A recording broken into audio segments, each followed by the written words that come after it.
leche, ¿por qué? Porque eso es una bobada. O sea, las drogas se enganchan a la gente porque están de puta madre. Pero para la pipa ya está.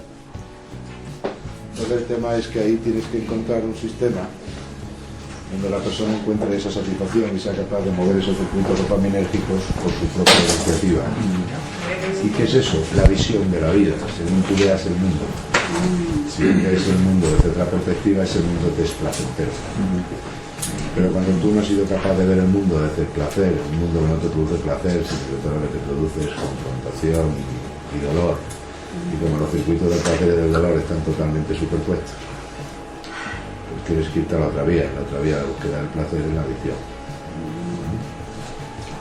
La adicción que te produce el gustazo que te pega la historia. Por eso ahora están haciendo, por eso están, bueno, eso es otra historia. Por eso están haciendo ahora la cosa de echarle a la gente las cositas en la Coca-Cola o en la historia. Está muy de moda ahora entre la gente joven, la pastillita de síntesis. Entonces los amigos entran en la película y hay uno o dos que no quieren entrar, y toda la manera de entrarlos es, ¿por qué? Porque todos saben que si lo prueba le va a gustar. Entonces el otro lo que no quiere dar es el paso por miedo a probarlo. Entonces se lo echan en la Coca-Cola, lo prueba y es la leche. Pero ahí se producen temas muy serios, porque yo tengo bastantes casos ya de gente que se ha ido una noche de farra con los amigos, sin una persona normal, y desde ese día ya no levanta la cabeza. Eso se podría de cárcel y todo, vamos, es que eso se tendrá contra. Pero es que vivimos en una sociedad donde los que manejan el poder les encanta que la juventud esté en esa situación. No hay cosa más cómoda. Sí, no hay cosa más cómoda para el poder que 25.000 tíos con litrona concentrados en Sevilla en un tema este de botellón. Y los tengo los 25.000 tíos ahí soltando dopamina por un tubo, disfrutando como enanos por el botellón, pues no tiene que buscar nada, ya lo tiene ahí inmediatamente. Sino que acuérdese de nosotros cuando no teníamos eso, que buscábamos la justicia social, que buscábamos la igualdad de derechos, que buscábamos detrás de los delante de los grises. Si usted corría detrás de los grises, es que estaba con los bebés llenos de Cristo Rey. Los guiríes estaban muy buenos, cualquiera sabe. Bueno. Vamos a ir terminando el tema este. Bien, entonces ya sabemos, por tanto, que uno, según su lateralidad, afronta la vida desde su hemisferio, que la lateralidad le condiciona, del hemisferio dominante. Que cuando tiene un conflicto y bloquea ese hemisferio, a partir de ese momento, en esa franja, ve la vida desde el otro hemisferio. Y que para traerlo al hemisferio suyo hay que corregir primero el segundo conflicto y después el suyo. Hay que hacerlo los dos a la vez a poder ser. Mientras usted no sea capaz de hacer eso, no lo toque. Porque si quita uno, rompe la constelación. Y al romper la constelación, el otro ya pasa al órgano. Y entonces está estropeando y haciendo una faena. Fermín, antes de pasar al mesodermo, ¿podrías explicar un poco aquí? No voy a pasar hoy al mesodermo, eso es el siguiente seminario. ¿Esto? No, esto es ectodermo. Ah, yo a este no quiero pasar. Vale, entonces nada. No, el mesodermo además es muy fácil. Aquí hay que ir muy La estructura es igual para cada uno. Entonces ahora primero lo extremo y el hígado y eso, ¿no? Bien, y ahora nos vamos a un disgusto territorial, aquí en la derecha, en el varón. Disgusto territorial, hígado, carencia material, vesícula biliar, odio, rencor. Es decir, ahí en ese semicírculo rojo están esos tres relés. Bueno, pues antes de pasar, no sé si lo vas a ver luego, me gustaría saber cómo manejar el tema del infarto, porque eso es lo que lleva a tener Ah, ¿Lo vale. vas a explicar? Sí. Sí. Que por ejemplo, si una persona, imagínate que te llega alguien con un foco, tú lo has visto por el escáner o porque lo ves, y está en un conflicto activo en ese área. ¿Cómo manejaría? Porque si lo resuelve le da el infarto. Sí, señor. Lo que les voy a enseñar es una cosa que nunca les creerán, porque nadie le va a creer jamás que usted pueda evitar un infarto cerebral. Sin embargo, en la práctica clínica lo hemos hecho con muchísima frecuencia. Ni el paciente se lo va a creer, porque nadie puede creer que tú le vas a salvar de un infarto, porque se supone que el infarto no se sabe nunca cuándo va a dar. Entonces luego le dice, bueno, te hemos salvado de un infarto. Dirá, va, y te lo cuenta. Entonces mejor que tú lo sepas, te lo callas y tú, pero que sepas manejarlo. Entonces, si tenemos una arteria, vamos a pintar las dos capas de una arteria. Estas son las paredes de una arteria, pero las paredes son gruesas. Entonces, aquí tenemos la parte epitelial al interior de la arteria. Y esto sería la pared de la arteria, ¿no? En un determinado momento aquí se produce una úlcera. Que puede ser una úlcera que se produzca en varios sitios, dependiendo de la intensidad del conflicto. ¿Me siguen? Eso es una úlcera, una pérdida de sustancia. De manera que aquí tengo pues una pared que está más delgada aquí en la zona de la úlcera. Esa pared más delgada corre un riesgo, que es que en un momento dado, si continúa el conflicto, se rompa. Se abra un agujero, como cualquier úlcera, y por lo tanto ahí reventaría la arteria por la acción de la presión intraarterial, en la presión sanguínea. Entonces, ¿qué ocurre? Una persona está en conflicto activo y está haciendo úlcera. Si sigue en el conflicto activo, puede dispararse un mecanismo. ¿Cuál es el mecanismo? El mecanismo que se produce es un mecanismo de salvaguarda para tratar de evitar que la arteria rompa. Se está haciendo una úlcera.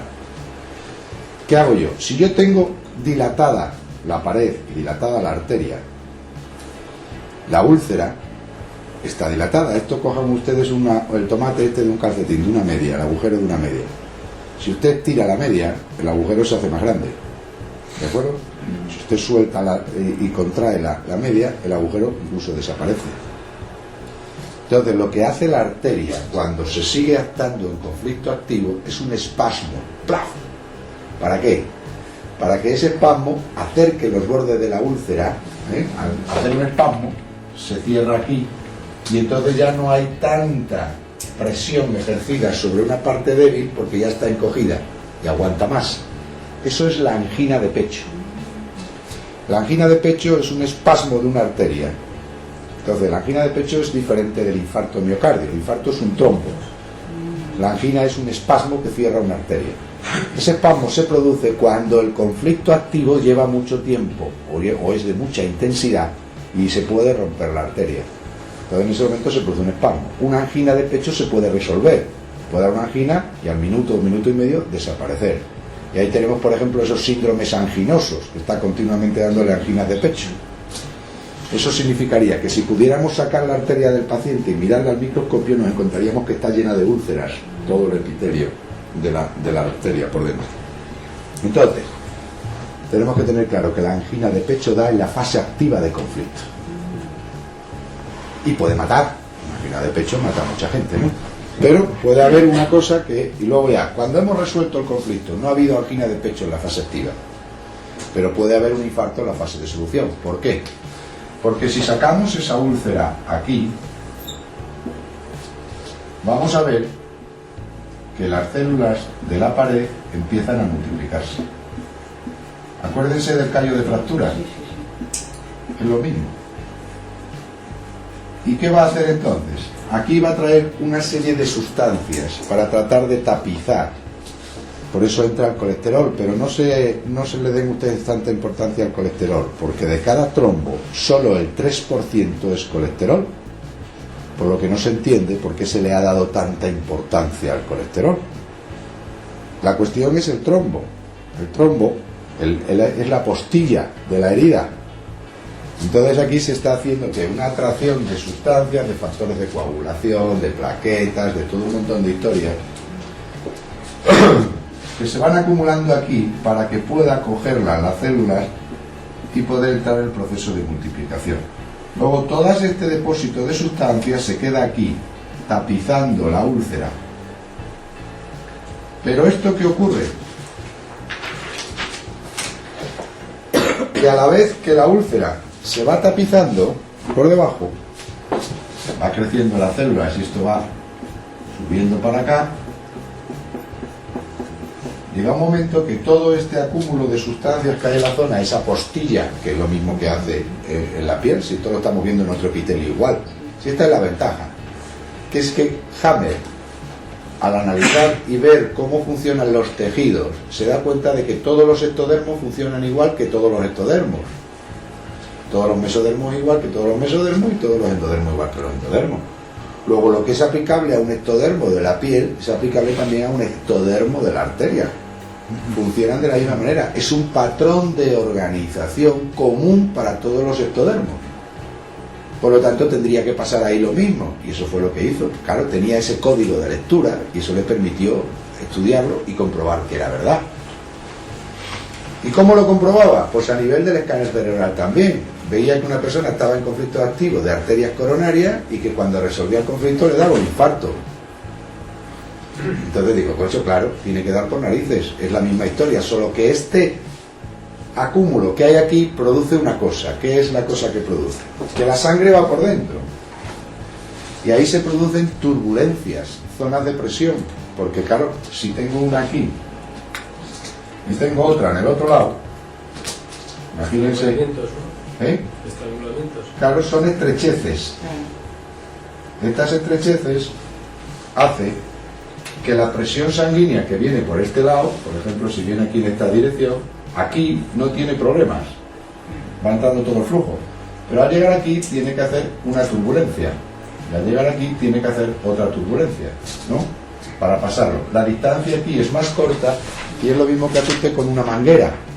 Cuando pone el dedo en la manguera, disminuye el calibre, y eso que significa que por el menos calibre tiene que pasar la misma cantidad de sangre que pasaba antes, que aumenta la presión. Aumenta la presión y la velocidad, por tanto, de la sangre en ese camino, fruto de la presión. Si usted quiere llegar a un sitio, aumenta la presión y llega más lejos, sale a más velocidad la sangre, sale a más velocidad el agua de la manguera.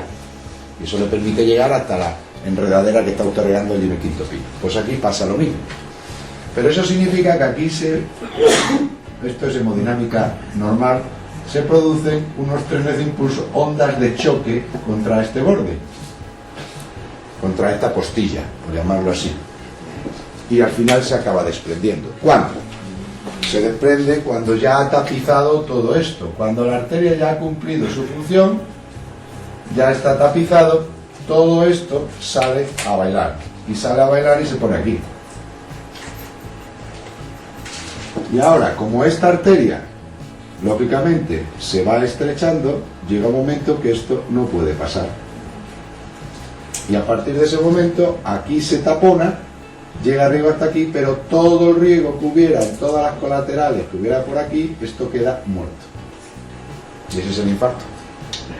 Pero que muere por una necrosis. Claro, queda infartado por una necrosis avascular, por falta de riego, por falta de oxigenación, y el corazón se muere. ¿La postilla siempre se mueve o puede moverse? Desprenderse. Siempre al final se desprende. Claro. No se desprende. ¿De qué depende? ¿De qué depende? Si es pequeñita, la pueden atacar incluso los factores de anticoagulantes del organismo y quitarlo del medio. Pero si hemos hecho un gran... Por eso, ¿de qué depende el infarto de que sea mortal o que no sea mortal? De la intensidad y duración del conflicto. Si es un conflicto intenso y duradero, ¿cuántas veces hemos oído? Fíjate el pobre hombre, con todos los follones que tuvo en la empresa y tal y cual, cuando logró salvar la empresa, ahora viene un infarto y lo mata. Si ustedes cogen el estudio y lo háganlo, de todos los casos que conozcan de infarto, verán que había previamente una pérdida de territorio que fue resuelta. Y al ser resuelta, entró en el infarto. Porque al ser resuelta, al resolverse, se desencadena todo el proceso de tapización de la úlcera y por lo tanto se va a producir la postilla, el trombo, el coágulo. Porque entra en vagotonía en personas. No, bueno, aparte entra en vagotonía. Tiene que entra en vagotonía porque ha resuelto el conflicto. Bueno, claro, Entonces, esa es la clave del infarto de miocardio. Entonces, ¿qué tengo que hacer? Si este proceso de regeneración de la úlcera es muy rápido, eso sí viene mediado por la vagotonía. A mayor vagotonía, mayor rapidez de reestructuración. Entonces, el paciente que después de eso, de que estaba con la empresa, que tal, al final hace la operación que andaba buscando para salvar toda su familia, economía y todo, y es que viene una empresa de otro lado y le compra la empresa suya, y encima se la paga bien, y el hombre hace ¡guau! Y el día que ha firmado la notaría hace ¡guau! Y en ese momento hace vagotonía. Y la vagotonía es de la misma intensidad que era el conflicto, y por lo tanto esa vagotonía profunda acelera rápidamente los procesos de tapización celular, con lo cual lo que se está produciendo aquí es un gran acúmulo de sustancias que al final las sobrantes van a ser muy grandes y va a producir un trombo grande y va a ser capaz de bloquear una arteria grande del corazón y matar. Porque ¿de qué depende que un infarto te mate o no te mate? De que sea un infarto en la coronaria y que te quede sin riego todo el corazón, o una parte tan importante del corazón que ya el corazón no puede funcionar, o un infarto pequeñito, septal, en una zona pequeña del corazón que te deja una zona necrosada pero que el resto del corazón sigue funcionando. Esa es la diferencia en que te sales del infarto o no te sales del infarto, ¿vale? Que la arteria que has taponado sea más grande o menos grande y por lo tanto quede más territorio del corazón sin riego o menos territorio del corazón sin riego, ¿vale? Bien, entonces ¿qué tendríamos que hacer? Conociendo que el paciente va, primero, que tenga el conflicto activo. Entonces yo veo una persona, no necesito el escáner, en el escáner lo puedo confirmar, pero no vamos a usar el escáner. Una persona que tiene un conflicto activo de territorio, está perdiendo su territorio directo, le ves metido y enfrascado en una historia de un negocio que no le acaba de salir, donde se está jugando su territorio, perder todo su territorio, lo que él considera su territorio, que ya hemos hablado antes de ello. Entonces tú dices, bueno, y se avecina incluso, y tú lo puedes saber, que se avecina la solución. Como ese es un conflicto creado por el medio ambiente donde él se ha metido, si el medio ambiente cambia, él puede tener la solución. Imagínate que está en esa historia y de pronto te llama diciéndote que le ha tocado a la primitiva 4 millones de euros, que al carajo con todo lo que estaba montado.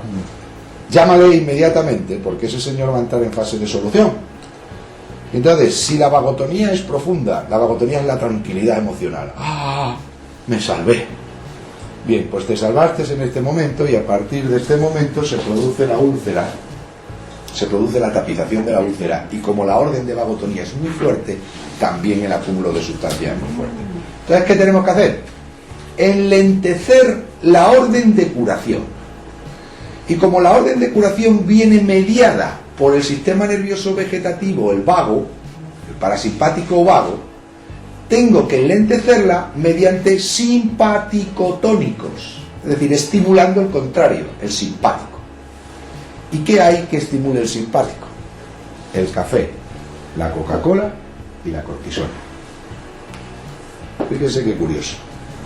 Y entonces, ¿yo qué le hago a ese señor? Le doy 4 miligramos diarios de cortisona. ¿Y con eso qué voy a hacer? Enlentecer el proceso de restauración. Y al enlentecer el proceso de restauración, al cabo, porque la cortisona, ¿qué es? Antiinflamatoria. Y eso que se produce ahí, que es una inflamación. ¿Y qué es una inflamación? Una atracción de sustancias a la mucosa, al epitelio interno, para que esas sustancias se vayan utilizando. Pero si yo impido que se acumulen esas sustancias, produciendo una simpaticotonía, que lo produce la cortisona, y un enlentecimiento del proceso inflamatorio, no va a haber nunca ahí una reacción de una gran postilla. Y por lo tanto no se va a soltar un trombo grande y no va a tener un infarto de miocardio. Lo hemos hecho muchas veces y el resultado ha sido que al final la persona ya había resuelto todo su conflicto, había desaparecido el edema cerebral que se produce en el relé, y cuando ya ha desaparecido eso le quitamos la cortisona. Pero claro, darle tu cortisona a una persona como medida preventiva de un infarto es una barbaridad. Pero además nosotros todo lo que podemos dar. Y nosotros además no se le podemos dar. Bueno, pues Coca-Cola y café, que son simpaticotónicos. Y eso sí se lo puede dar. ¿Tiene un efecto antiinflamatorio? ¿Cuál? La aspirina. Pero eso es antiinflamatorio, pero no es vagotónica. No es vagotónica. Se la podría dar también. Darle una aspirina viene bien porque vas a disminuir la parte. Y sobre todo la aspirina se utiliza en esto por otra razón. No es porque sea antiinflamatoria, sino porque la aspirina es antiagregante plaquetario. Y una de las grandes partes del trombo son plaquetas pegadas unas a otras. Y entonces hay que quitar esas plaquetas del medio, esa agregación plaquetaria, y la aspirina ahí te funciona. La capacidad antiagregante plaquetaria se produce entre 60 y 100 miligramos diarios de aspirina. ¿Qué significa eso? El adiro 100. Por encima de 100 ya no aumenta su capacidad de antiagregante plaquetario. Por debajo de 60 no funciona. Entonces, si tú le das media aspirina infantil, que son de 100, a un paciente, son 50 miligramos, no estás haciendo nada. Tendrías que darle, para conseguir el efecto, por encima de 60. Media aspirina normal. Media aspirina normal, pero en media aspirina normal está dando 250. Por encima de 100 no hace nada. El adiro 100 es el máximo. De 60 a 100 es cuando funciona. Por encima de 100 ya no consigues mayor efecto que el que has conseguido con 100. Les digo esto porque cuando se le está dando a la gente aspirina o historia como antiagregante plaquetario, les meten unas dosis de Adiro 300. Y no porque le des Adiro 300 vas a conseguir más que si le das Adiro 100. De eso está hecho la Universidad de Lovaina. Se demostró hasta la saciedad cuál era el margen terapéutico como antiagregante plaquetario de la aspirina, y lo hizo una hematóloga que trabaja con nosotros, o sea que lo conocemos directamente. Fermín, y hablando de terapia de medicina natural, ¿sería suficiente, por ejemplo, una fitoterapia que estimule las adrenales, aumente el cortisol y al mismo tiempo enzimas proteolíticas, por ejemplo? ¿Te parecería insuficiente? Me parecería insuficiente. Sí, no te riesgo. Vamos, en lo que yo sé, a lo mejor no lo es, depende ahí, yo creo que depende de las dosis. Por ejemplo, darle enzimas proteolíticas ahí no vendría mal. Sí. Pero bueno, utilicen ustedes simpaticotónicos, que es lo más fundamental, porque si el simpaticotónico es capaz de modular la respuesta vagotónica que produce la solución del conflicto, pues enlentece el proceso de restauración. Por eso Hammer es un enamorado de la cortisona y manejaba casi todo a base de cortisol. Lo que se pretende con eso es disminuir la fase de solución, porque vio que la mayor parte, si ustedes se acuerdan de la soja blastodérmica, la mayor parte de las enfermedades se producen en fase de solución. Lo mal llamado enfermedades son fases de solución. ¿Y esto lo podemos trasladar entonces a cualquier tipo de enfermedad, aparte del infarto? Efectivamente. Cuando sepamos que el paciente va a ir a neumotonía, meterle eso. Por ejemplo, en un intraductal de mama no viene mal el utilizar eso. Pero tengan usted en cuenta una cosa, que este país, como todos los países occidentales, se rige por una medicina que, aunque no científica, reconoce o implícita o explícitamente que los protocolos es lo que hay que hacer. Entonces eso no está protocolizado en ninguna parte, eso es un disparate desde la perspectiva de los protocolos actuales. ¿De dónde surgen los protocolos? De las revistas médicas. Los protocolos surgen de que se ha publicado en una revista médica o se ha presentado en un congreso. Porque no hay ninguna literatura expresamente publicada que sea decir, bueno, esto es lo que hay. Por eso cuando te dicen, quitarle los tratamientos clásicos a un paciente, o lo que has hecho no está con arreglo al protocolo, o es científico o no científico. ¿Qué es científico o no científico en medicina? ¿Dónde está escrito lo que es científico? ¿Hay un órgano que vigile y controle qué es lo que se considera científico en medicina y lo que no? No lo hay. ¿Hay alguna comisión científica en el Colegio Médico Español que determine qué es científico o no científico y para determinarlo utilice parámetros objetivos? ¿No? ¿O utilice el método científico? Tampoco el método científico no es aplicable en medicina. Porque el método científico presupone que un experimento hecho en las mismas condiciones da los mismos resultados. ¿Dónde están las mismas condiciones en dos seres humanos o en el mismo ser humano en 2 días diferentes? No existe. O sea, partimos de un principio que no se cuentan las condiciones para utilizar el método científico de la digamos, física newtoniana, ¿no? No puede existir. Entonces, ¿qué se ha hecho? Es curioso cuando ves a la medicina clásica acusar a los demás de no científicos, pero si usted es el más acientífico que existe, si usted se rige por lo que se publica en una revista, luego controlando el consejo editor de una revista, controlamos los protocolos de los médicos. ¿Y eso quién lo creó? Farmaindustria. De ahí viene lo del colesterol que tú decías antes. Claro, farmaindustria controla. Entonces hoy vivimos con una cantidad de estupideces de fisiopatología de tal calibre en medicina que es que uno se tiene que reír muchas veces para decir, bueno, seguimos dándole la historia del colesterol. El colesterol no tiene importancia ninguna comparada con otras muchas cosas, y aquí está toda la sociedad obsesionada con el colesterol. Y el colesterol es una bobada. El colesterol además sirve para un montón de cosas, pero entre otras cosas para tapizar y mantener tapizadas en fase activa de conflicto las úlceras. Fíjese usted qué historia, y eso son las placas de ateroma que van a encontrar ustedes de colesterol en las arterias. Entonces no se ande buscando ustedes quitar esas placas de ahí. Está bien que las quiten en un momento dado porque se pueden desprender y producir trombos también, ¿de acuerdo? Pero lo que usted tiene que quitar es la causa por la que se produce. Si eso pasa en una arteria cerebral, ¿es lo mismo el mismo conflicto? Pues ahí tienes el infarto cerebral. ¿Es el mismo conflicto? No, porque no está ahí. La arteria cerebral no está en la arteria coronaria. O ¿Entiendes? sea, que un trombo, una problemática de trombo en otro sitio Es que no sale del corazón el trombo, no sale de la arteria coronaria el trombo, sino que se está produciendo a nivel de la cabeza. Entonces es un proceso de desvalorización de uno mismo, que son las arterias, por pérdida del territorio, pero ya con otro matiz diferente. Entonces es otra hoja blastodérmica. No es la misma hoja Es blastodérmica, es ectodermo también. Podemos aplicarle esto, pero no como una pérdida de territorio directo en lo más profundo, que esto me ha tocado el corazón. que es el corazón. La esencia es el eje vital mío. Entonces este trabajo para mí me lo había tomado como un eje vital. Lo otro a nivel de la cabeza es que te ha tocado probablemente ¿qué? Algo de tu pensar, dicen aquí, alguna opinión o alguna visión de la vida que tú tenías que te han hecho perderla o que no te la tienen en cuenta. ¿Entiendes? Casi siempre esos problemas de tipo cerebral se producen por controversia y pérdida del territorio en el ámbito de ¿qué? Del intelecto. Cuando yo defendía una postura y me han pegado un guantazo por defender esa postura.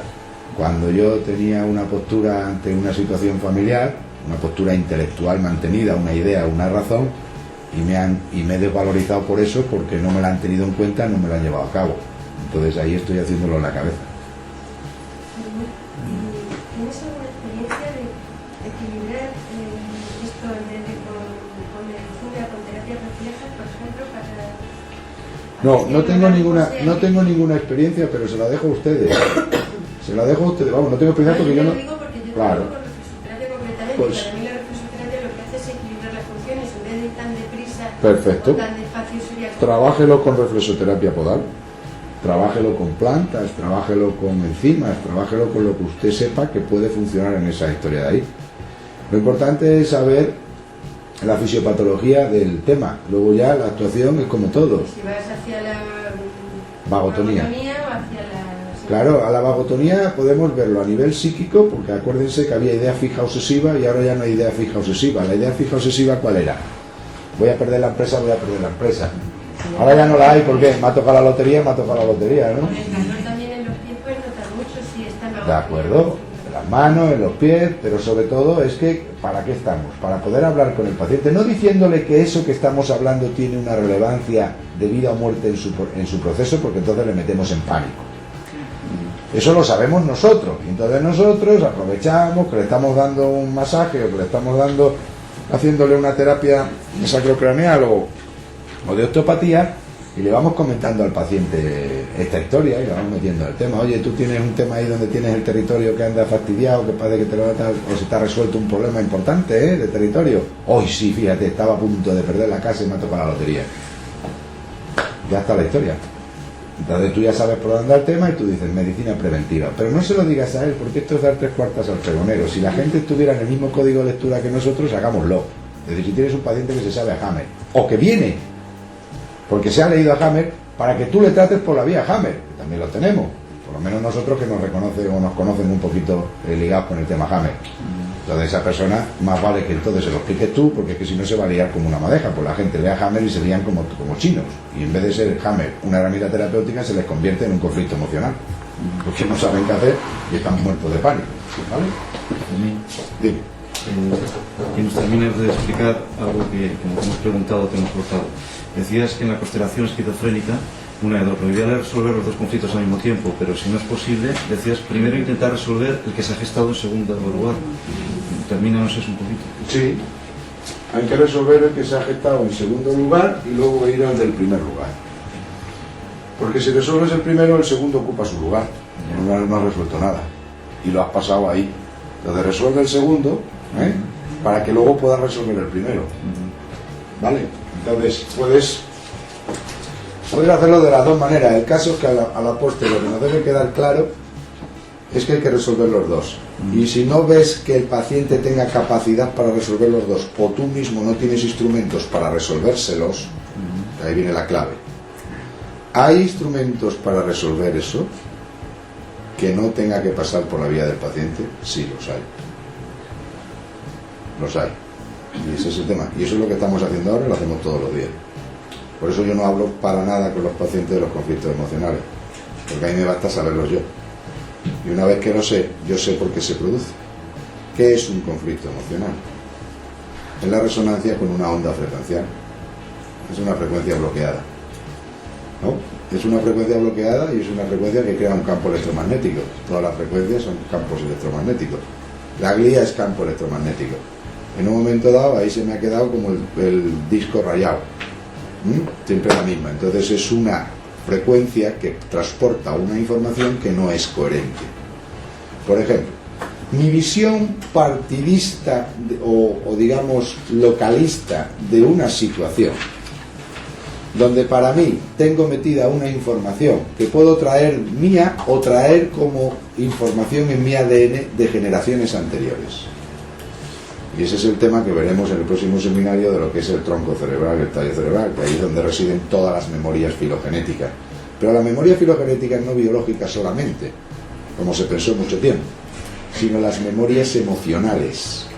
Y por lo tanto, en el ADN y en nuestros genes no heredamos solamente la capacidad de sintetizar proteínas de una manera adecuada para dar lugar a este cuerpo físico que es un ser humano, sino heredamos también las memorias emocionales, que se transmiten en patrones de organización frecuencial en la hélice del ADN.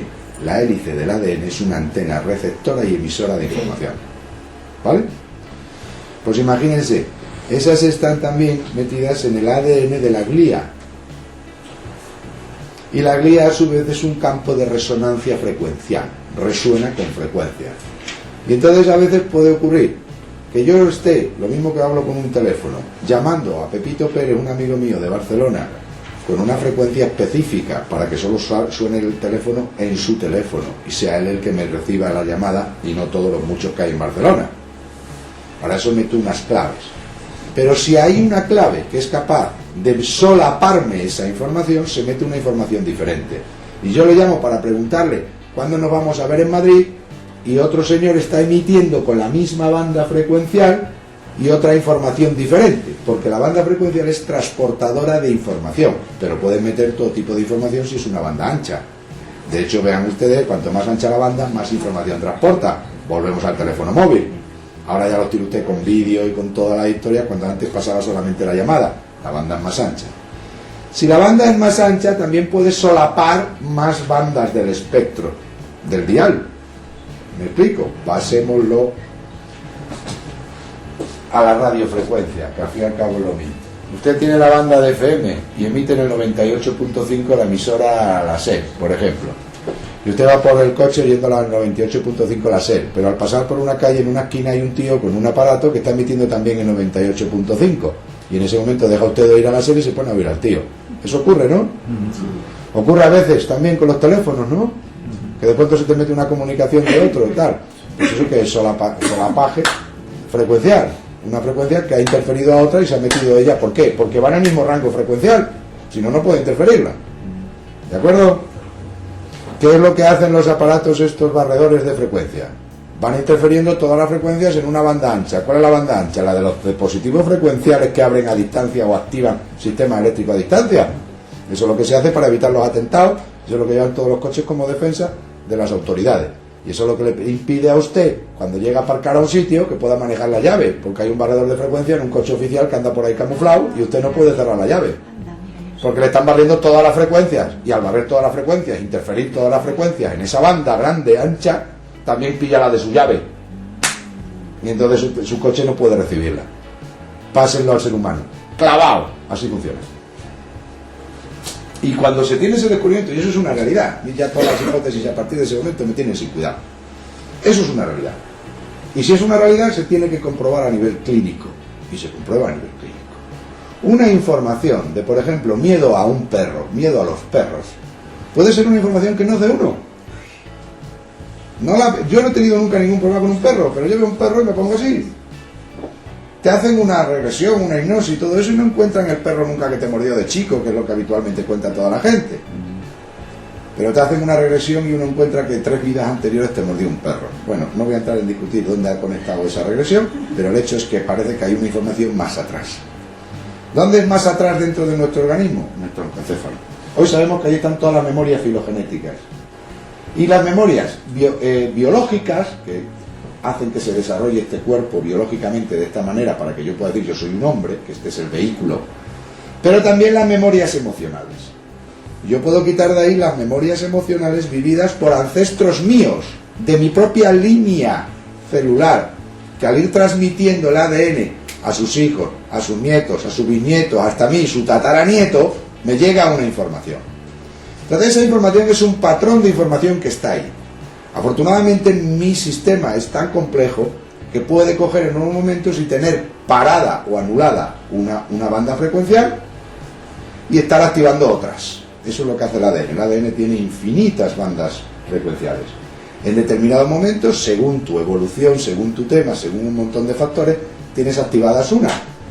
Y esas son las que están mandando, esas son las que se están emitiendo de la antena del ADN. Y por lo tanto, los genes que son unos mandados, están interpretando esa información y construyendo proteínas, sintetizando proteínas en función de la información que le llega. Y entonces va saliendo este cuerpo que tenemos aquí, serrano, ¿vale? Pero yo la cojo y meto y activo en ese ADN, por una cantidad de circunstancias, una frecuencia nueva, un patrón de organización nueva, al cual se empieza a emitir desde mi ADN, y a partir de ese momento los genes empiezan a construir otra cosa diferente, que podrá ser o no ser coherente con el sistema. Si no es coherente, tenemos la enfermedad, y si es coherente, tenemos más desarrollo. ¿Me siguen? Bien, pues si empezamos a valorar eso, tenemos que darnos cuenta entonces que una frecuencia emocional se puede activar, ¿por qué? Por resonancia. ¿Qué es resonancia? La misma banda frecuencial. Si yo veo un perro, automáticamente a nivel de mi memoria ancestral aparece el perro que me mordió a mi tatarabuelo hace 4 generaciones. Si eso ocurre porque se dan unas circunstancias, pero que ustedes ya lo del ya vi y todas estas cosas, ¿no? Pues están hablando de eso. Entonces en ese momento se me activa en el troncoencéfalo una memoria. Y a partir de activarse esa memoria yo le tengo verdadero pánico a los perros. Y yo le digo al paciente, pero hombre, por Dios, no tienes por qué tener miedo a los perros. Ven, mira, y tú acaricias delante del paciente al perro. Y el perro además es un chihuahua, que está más asustado que tú 100 veces, y que está así tembloroso y todo. Y el otro está temblando, pues sí, está tembloroso, pero en cualquier momento me puedes meter la dentella si se ve con miedo. O sea, y no le puedes hacer razonar que pierda ese miedo. Eso es lo que llamamos miedos irracionales. Sí, no están en la razón, pero sí están en la memoria nuestra. Y entonces, ¿qué ha hecho eso? Esa circunstancia ambiental ha destapado una memoria y ha hecho que esa memoria a partir de ese momento se empiece a emitir. Entonces se ha convertido en una emisora filogenética y desde ahí está emitiendo. Entonces, lo que a partir de ese momento me condiciona ¿a qué? Esto es lo que el Hammer llama conflictos raíles. ¿Me condiciona a qué? Cuando vemos un conflicto raíl, y ojo, la mayor parte de los conflictos son raíles. Un conflicto raíl es cuando yo caigo sucesivamente y a pesar de todo lo que evoluciona y de todas las meditaciones y de todo sigo cayendo tontamente en la misma piedra. Y yo cada vez que alguien me grita no puedo evitar el ponerme descompuesto. Y yo mañana modulo y hago meditaciones y zen y todo. Y voy por la calle y de pronto un tío grita y yo ¡pah! Pego el salto otra vez y ni más sirvió para nada la meditación ni el zen ni la nariz. ¿Vale? Tienes que decir, bueno, tienes que perdonarle a tu marido todas las veces que te pone los cuernos porque ya has madurado mucho y has evolucionado. Y tu marido te va a poner los cuernos y a ti se te puede revolver las tripas. Tu niño cada vez que no te obedece te saca de quicio. Y tú tienes que decir, hombre, hay que darle libertad, autonomía a los niños, déjalo que aprendan ellos solos. Pero cada vez que le dices, venga a estudiar, y el tío dice, ahora no quiero. Ah, tío, otra vez, ¡oh! Ya sale otra vez ¿el qué? El dinosaurio que llevas dentro. Como lo llama Jorge Carvajal, esos son los dinosaurios. Dinosaurios son esos animales de la prehistoria, son memorias emocionales prehistóricas nuestras. Lo cual nos lleva a un punto maravilloso, si ustedes quieren seguir analizando. Que cada vez que nosotros nos curamos, no nos curamos solos. Se cura toda la humanidad con nosotros. Porque cada vez que yo rompo una memoria de esa, rompo la línea de transmisión. Pero a la vez libero a toda la especie anterior de todo.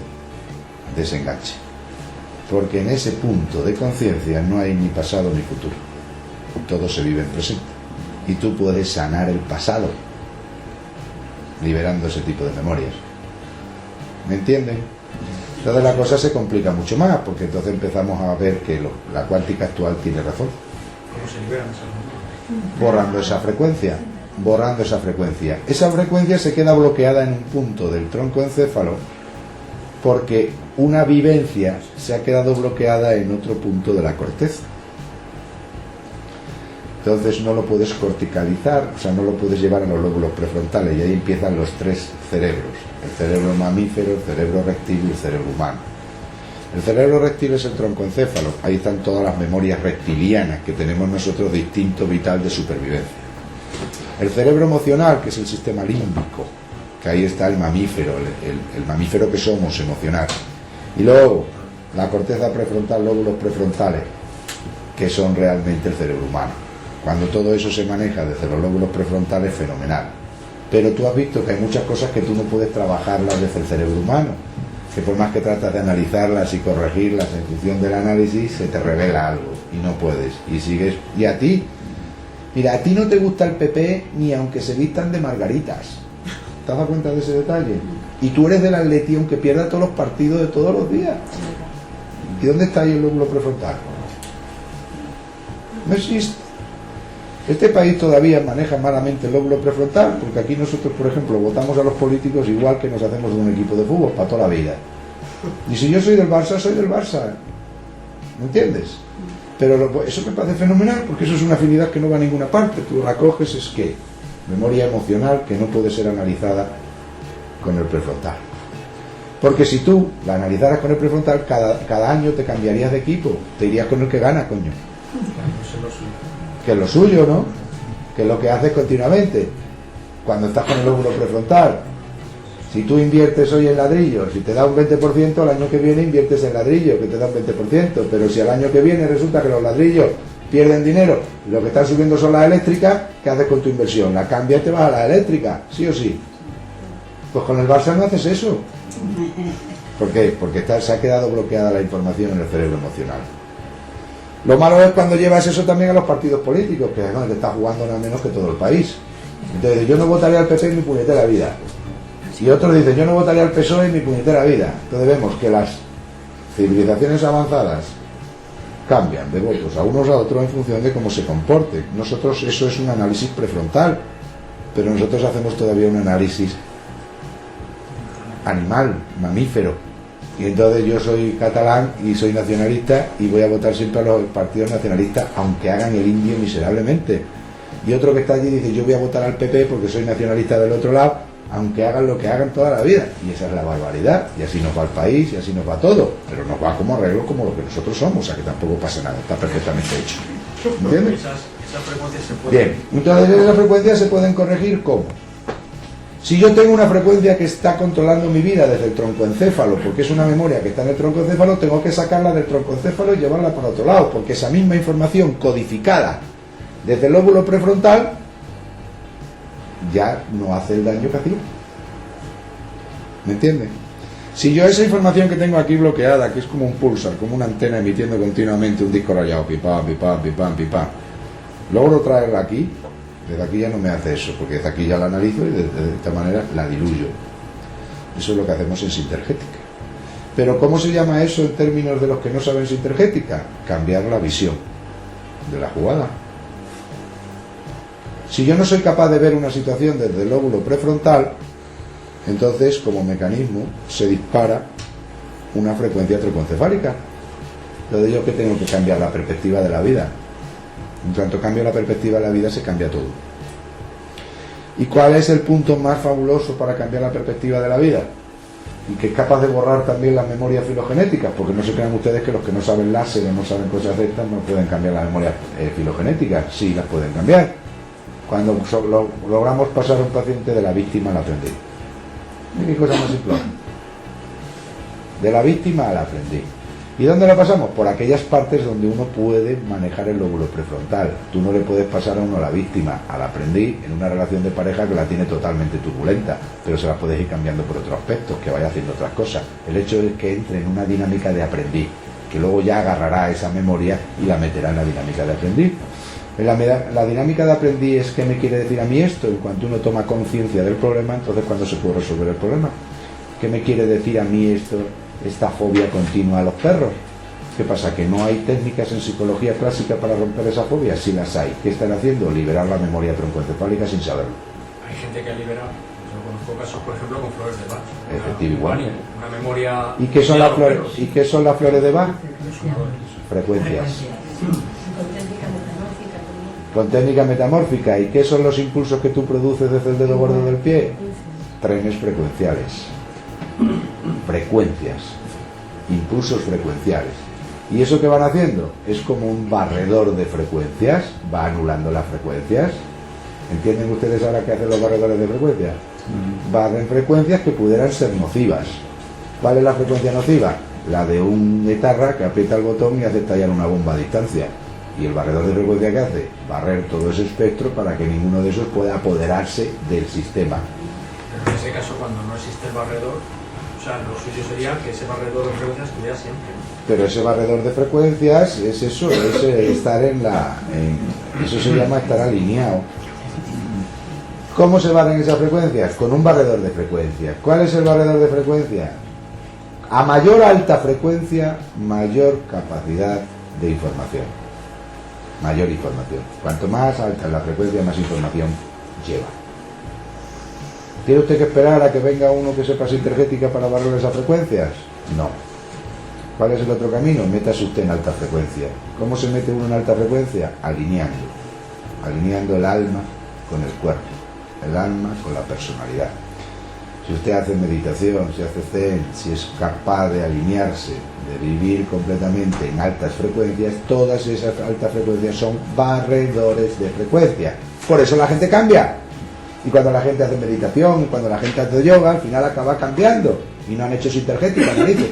Ahí donde quería hacerte, como antes has comentado, a pesar de la meditación salta el automatismo y volvemos a enfadarnos, ¿no? Claro, y entonces ¿qué significa? Que la meditación, hasta el punto de aquí y ahora, no es capaz de barrer esa frecuencia. Pero bien llevada y trabajada. Pero es que ahí son altas frecuencias en el troncocéfalo también. Y entonces, ¿qué hacemos? Pues subir todavía más arriba. Hay que ir a más alta frecuencia. Pero también existen otras maneras.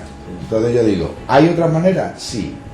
Eso es lo que nosotros enseñamos y eso es lo que nosotros hemos aprendido a hacerlo. Es espectacular. Es espectacular. Veamos un caso. Me llega un paciente, pero veamos un caso de una cosa muy simpática de una manera muy curiosa, porque ahí vamos a meter dos mecanismos de acción. Si ustedes entienden esto y empiezan a meterse por ese camino, Hammer les va a venir como modelo, les va a venir como código de lectura, pero luego la acción van a ver que la pueden hacer por otra vía. Estamos de acuerdo con lo que llevamos visto, que un conflicto emocional lo puede producir la palabra. A usted le quedan 3 meses de vida, es un shock psíquico altamente, puede producir un shock psíquico altamente traumático, te pilla con bebé, todo eso, y matarle a uno por miedo a la muerte, ¿no? Pero usted no se preocupe, que esto se cura, puede hacer el efecto contrario, ¿vale? Luego, en el fondo, es lo que el paciente crea, y según el código de creencias, es el código de frecuencias. Metes unas frecuencias o metes otras, ¿vale? Entonces, la creencia en sí misma es de un ancho de banda impresionante y por lo tanto maneja frecuencias a punta pala, es un barredor de frecuencias. Entonces a mí me viene un día un paciente acompañado por su médico ¿quién lo trae? Es un médico de la Seguridad Social de Galicia. Yo vivo entonces en Extremadura, a 800 kilómetros de Galicia, y en un determinado momento este médico pues tiene un amigo que le han desahuciado de un linfoma no Hodgkin fase terminal. Entonces han pedido consulta y se han venido los dos, el médico acompañando a él, porque había oído cosas raras de nosotros y claro, en la situación que el amigo suyo estaba, donde ya la medicina clásica había tirado la toalla, pues había que buscar cosas raras, no quedaba otra solución, ¿no? Entonces se vienen a la consulta nuestra y me llegan allí los dos. El paciente viene en una situación totalmente penosa. Tiene un ganglio, claro, es un linfoma, tiene un ganglio aquí en la axila que le comprime totalmente el plexo braquial del brazo izquierdo, con lo cual tiene una parálisis total del brazo izquierdo. Viene como mártir. ¿Eh? Viene como mártir. Y si viene como mártir. Espérate, que ahora te digo cómo viene. Primero te vamos a decir quién viene, ahora después cómo viene. El que viene trae también un ganglio que aquí a nivel de mediastino le está desviando la tráquea hacia un lado y el hombre tiene un dolor terrorífico ahí y una dificultad respiratoria muy grande. Tiene dolores también a nivel del abdomen impresionante y luego en las ingles trae también unos huevos de gallina aquí que le impiden sentarse normalmente, entonces él se sienta en el silloncito que tenemos para los pacientes pero así tira para atrás, que apenas puede doblarse porque siempre se pilla en toda la flexura las cadenas ganglionarias de lo inflamadas que las tiene. Bien, estando en esa situación está tomando 180 miligramos de morfina diario de cloruro mórfico para quitarse los dolores y aún así le cuesta. Se sientan los dos Y entonces el médico me plantea que mira, pues este caso, pues esto empezó hace 2 años, se le dio quimio, se le hizo un trasplante, un autotrasplante, se le hizo de todo, se le volvió a dar más quimio, más tal y cual, y al final se ha hecho refractario ya al tratamiento y no funciona. Pues claro, yo le pregunté por qué viene, y el problema es que bueno, pues que le han dado 15 días de vida. Y entonces el paciente, cuando el médico que está al lado plantea que le han dado 15 días de vida, el paciente dice, sí señor, me han dado 15 días de vida. Digo, ¿y cómo es eso? Dice, no me... Claro, él cree que yo me he preocupado, que me he quedado agobiado por los 15 días de vida. Entonces dice, no, pero no se preocupe, que a mí no me preocupa. Digo, ¿y eso? Qué maravilla, ¿cómo venía el paciente? Porque no venía preocupado por su muerte. Dice, no, porque yo he tenido experiencias del otro lado. Digo, ¿y sabe usted de lo que le hablo? Digo, bueno, un poquillo. Dice, no, es que yo me he pasado de vez en cuando al otro lado y he visto que el otro lado se está estupendamente. Y he hablado con gente que está al otro lado y me están esperando y todo. Es decir, que yo no tengo miedo a la muerte ninguno. Digo, Dice, y bueno, pues como me dieron 15, ahora me quedan 15 días de vida, me dieron un mes, me quedan 15 días de vida, pero yo me he despedido de todos mis seres queridos. Digo, ¿así? Y el médico me hacía así con la cabeza, me dijo, sí, créete lo que te está contando, que este tío te está contando la verdad. Y efectivamente había ido a una ciudad del norte de Aragón, Huesca, y se había despedido de unos amigos que tenía ahí y habían hecho una fiesta toda despedida. Había reunido a su familia, se había despedido de la mujer, de los hijos, de los hermanos, de todos. Dice, bueno, no me he despedido de mis 2 hermanos que viven en Argentina porque no me da tiempo a ir y volver, porque como me han dado solo 15 días. Y venga a contarme todas las experiencias que había tenido al otro lado, y ya le había visto no sé qué, y un día sentado a la orilla del río, pues se le había presentado un ente allí, le había contado que no te preocupes, que aquí está estupendamente, que patatín, patatán, y le habían hecho sentir todo lo bien que se está al otro lado. O sea que el tío venía fenomenal. Y totalmente asumido la muerte y todas las historias, y venga, y así me tiene media hora contándome todas las experiencias, y el médico al lado haciendo así con la cabeza. No, créetelo. Bien, y cuando el hombre ya acaba de toda esa perorata de planificación de su muerte, pues yo le digo, bueno, pues yo siento mucho de que hayáis hecho 800 kilómetros para venir aquí, digo, porque es que yo no trabajo con muertos, y tú ya estás muerto.